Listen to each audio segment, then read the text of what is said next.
Mes chers amis de Café Évangile, malheureux es-tu Chorazine, malheureux es-tu Bethsaïde, car si les miracles qui ont eu lieu chez vous avaient eu lieu à Tyr et à Sidon, il y a longtemps que leurs habitants auraient fait pénitence avec le sac et la cendre.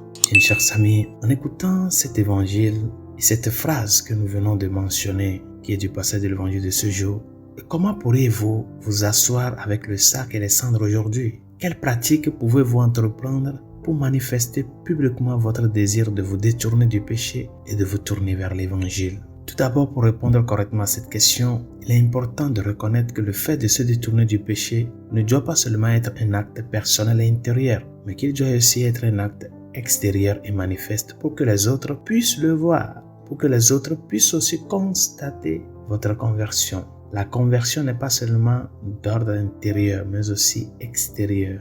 Le péché ne nous fait pas seulement du mal individuellement, mais il en fait aussi aux autres, à des degrés divers. Par conséquent, si votre péché a causé un tort évident aux autres, il est important de réaliser que vous ne devez pas seulement vous repentir à Dieu, mais que vous devez aussi vous repentir de manière à ce que les autres voient votre repentir et votre chagrin.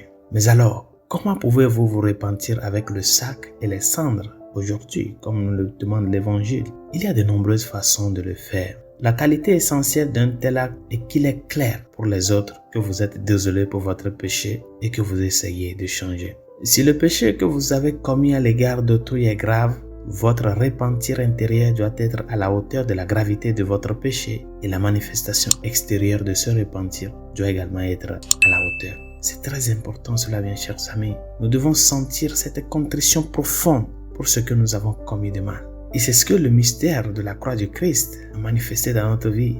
Tant profond et grave a été le péché d'Adam et Ève qu'aucune autre manière n'a pas pu être possible de nous pardonner ce péché que le sang du Christ. C'est la gravité de l'acte, la profondeur de la plaie que cet acte-là a laissé qui a défini la hauteur du sacrifice du Christ. Par conséquent, dans notre vie de tous les jours aussi, nous devons être aussi conscients de cela, savoir mesurer les degrés de nos actes pour que notre repentir aussi en soit conséquent.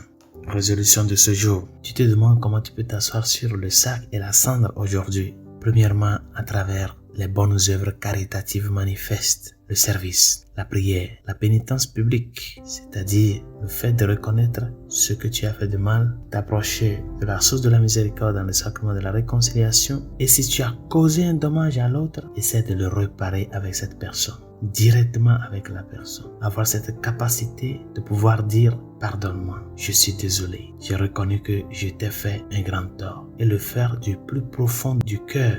Le pardon doit être profond parce que la plaie que le péché laisse, la plaie que nos actes, nos mauvais actes laissent dans la vie de ces personnes-là qui nous entourent est une plaie profonde aussi. Par conséquent, notre repentir et notre pardon doit être aussi sincère et profond. Bonne journée, Dieu vous bénisse.